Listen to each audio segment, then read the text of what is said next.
BJP మూడో list release చేసింది. Party high command 35 మందితో అభ్యర్థులను ప్రకటించింది. బీజేపీ మూడో లిస్టు రిలీజ్ చేసింది. పార్టీ హైకమాండ్ 35 మందితో అభ్యర్థులను ప్రకటించింది. బీజేపీ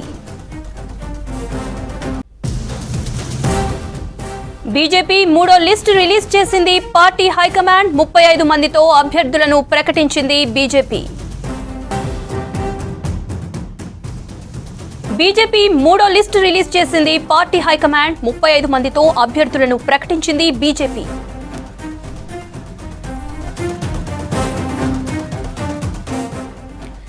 బీజేపీ మూడో లిస్టు రిలీజ్ చేసింది. పార్టీ హైకమాండ్ 35 మందితో అభ్యర్థులను ప్రకటించింది. బీజేపీ మూడో లిస్టు రిలీజ్ చేసింది. పార్టీ హైకమాండ్ 35 మందితో అభ్యర్థులను ప్రకటించింది.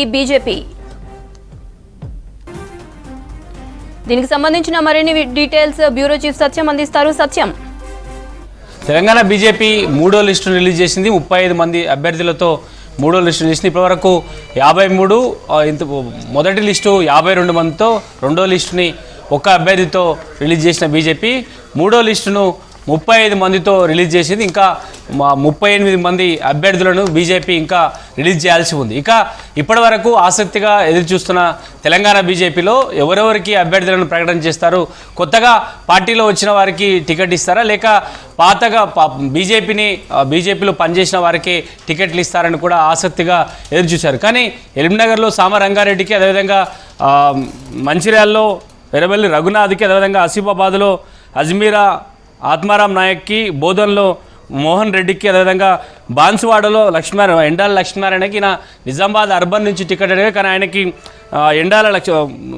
బాన్సువాడ నుంచి ఇచ్చారు. ఇక నిజామాబాద్ రూరల్లో దినేష్ కులాచారికి ఇచ్చారు. ఇక మంతనిలో చందుపట్ల సునీల్ రెడ్డికి బీజేపీ టికెట్ కేటాయించింది. ఇక మెదక్ నుంచి పంజాల విజయ్ కుమార్కి టికెట్ కేటాయించింది. ఇక నారాయణఖేడ్ నుంచి సంగప్పకి టికెట్ కేటాయించింది. ఆయన గత 2 ఏళ్ళుగా కూడా బీజేపీలో చాలా సీరియస్గా టికెట్ కోసం ప్రయత్నం చేస్తున్నారు.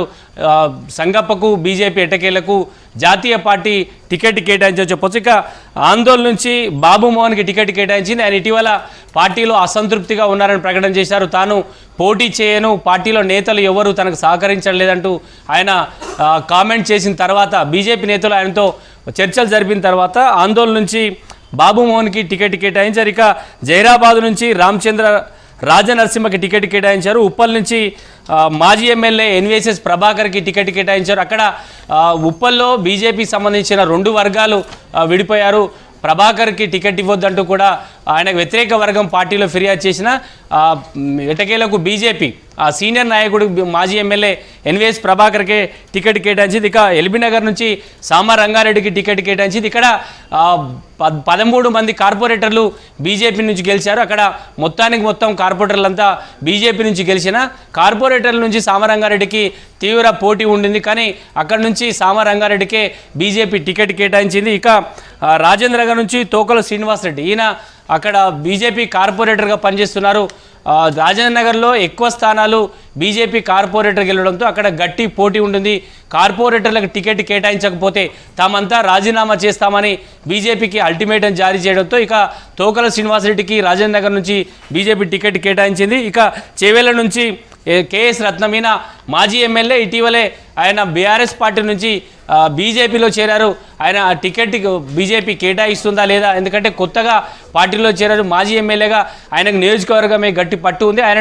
ఆయనకు మాజీ ఎమ్మెల్యే స్థానంలో చెవేల నుంచి కేఎస్ రత్నంకి టికెట్ కేటాయించారు. ఇక పరిగు నుంచి మారుతి కిరణ్ని టికెట్ కేటాయించారు. ఇక ముషిరాబాద్ నుంచి పూసాల రాజు, ఇక్కడ గవర్నర్ బండారు దత్తాత్రేయ కూతురు కూడా సీరియస్గా టికెట్ కోసం ప్రయత్నం చేసింది. కానీ లక్ష్మణ్కి అత్యంత సన్నిహితుడున్న పూసా రాజుకి ఇక్కడ పార్టీ టికెట్ కేటాయించింది. ఇక మలక్పేట నుంచి సురేందర్ రెడ్డికి టికెట్ కేటాయించి ఆయన గత అసెంబ్లీ ఎన్నికల్లో కూడా బీజేపీ అభ్యర్థిగా పోటీ చేశారు. ఇక అంబర్పేట నుంచి మాజీ మంత్రి కృష్ణా యాదవ్కి టికెట్ కేటాయించారు. ఇది కేంద్ర మంత్రి కిషన్ రెడ్డి పార్టీ అధ్యక్షుడిగా ఉన్న కిషన్ రెడ్డి స్థానాన్ని ఎవరికి కేటాయిస్తారంటూ కూడా బీజేపీ చాలా ఆసక్తిగా చూసింది. ఎందుకంటే ఆ జిల్లా సికింద్రాబాద్ జిల్లాకు సంబంధించిన పార్టీ నాయకుడికి టికెట్ కేటాయిస్తారని అందరూ భావించారు.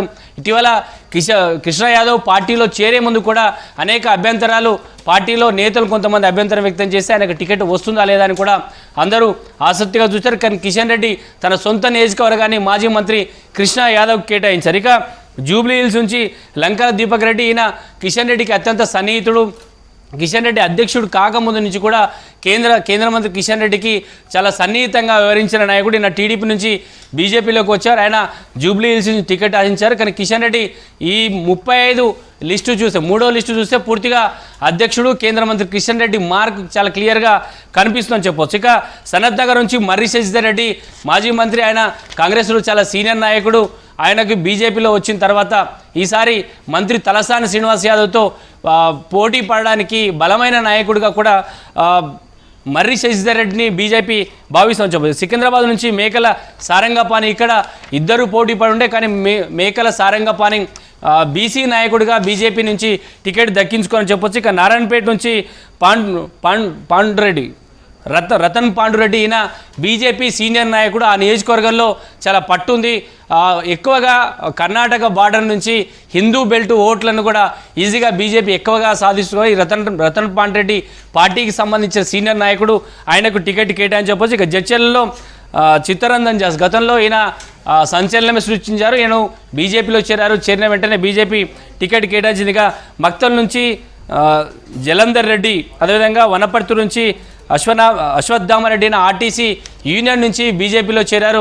అంటే ఈటల రాజేందర్ ఆయన వెంట వచ్చిన నాయకుల్లో అశ్వత్థామరెడ్డి కూడా ఒక నాయకుడు. ఆయన ఆర్టీసీ కార్మిక నాయకుల్లో చాలా కీలకంగా పనిచేశారు. ఆయన కూడా బీజేపీ టికెట్ కేటాయించింది. ఇక అచ్చంపేట నుంచి దేవిని సతీష్ మాదిగా, ఈ కాంగ్రెస్ పార్టీలో సతీష్ మాదిగా కీలకంగా పనిచేశారు. ఆయనను బీజేపీలో గత 2 సంవత్సరాల క్రితం ఆయన బీజేపీలో చేరారు. ఆయనకు కూడా బీజేపీ టికెట్ కేటాయించింది. ఇక షాద్నగర్ నుంచి అందే బాలయ్య, అదేవిధంగా దేవరకొండ నుంచి లాలు నాయక్, అదేవిధంగా హుజూర్ నగర్ నుంచి చల్ల శ్రీలతారెడ్డి, అదేవిధంగా నల్గొండ నుంచి శ్రీనివాస్ గౌడ్, ఆలేరు నుంచి పడాల శ్రీనివాస్, పరకాల నుంచి కాళీ ప్రసాదరావు, అదేవిధంగా పినపాక నుంచి బాలరాజు, అదేవిధంగా పాలేరు నుంచి రవి కుమార్, సత్తుపల్లి నుంచి రామలింగేశ్వరరావు. ఇట్లా బీజేపీ నుంచి కాంగ్రెస్, అదేవిధంగా ఇతర పార్టీల నుంచి టికెట్ రాని వారు ఎవరైతే బీజేపీకి వచ్చారో, అదేవిధంగా కొత్తగా బీజేపీలో వచ్చి దాదాపు 2 ఏళ్లుగా పనిచేస్తున్న వారందరికీ కూడా బీజేపీ మూడో లిస్టులో 35 మంది అభ్యర్థులతో బీజేపీ లిస్టు రిలీజ్ చేసింది. అయితే పూర్తిగా మొత్తంగా ఈ లిస్టు ఒకసారి పరిశీలిస్తే పూర్తిగా కేంద్ర మంత్రి కిషన్ రెడ్డి, పార్టీ అధ్యక్షుడు అయిన కిషన్ రెడ్డి మార్కు చాలా క్లియర్గా కనిపిస్తుంది. ఆయన అనుకున్న అభ్యర్థులు మాత్రమే మూడో లిస్టులో 35 మందితో లిస్టు వచ్చిందని చెప్పొచ్చు. Thank you Satyam.